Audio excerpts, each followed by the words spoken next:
So, with my tiny little male brain, I pointed out that domestic violence against men is nearly as common as domestic violence against women, but it's not taken as seriously by the media, by the police, by anyone. Men are not treated anywhere near fairly when it comes to child custody, when it comes to who has to make child support payments, when it comes to reproductive rights. Female genital mutilation is considered horrible and abhorrent, and it should be. But male genital mutilation? That's still standard operating procedure throughout much of the US. Most people don't even have a problem with it. Think about that. It is permissible. I mean, just remove yourself from the cultural context for a second and think to yourself that if you live in America, you live in a country where it's just standard procedure to chop off part of a boy's penis when he's born. And don't say that it's just a piece of skin. So is your fucking eyelid. You wouldn't want that chopped off.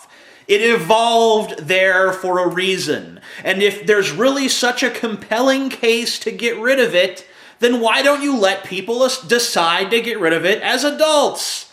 I'd have no problem with circumcision if it was voluntary, if it was made by people who have the ability to consent and not just performed on babies arbitrarily for mostly religious reasons. Women are sentenced to 40% less prison time than men for equivalent crimes.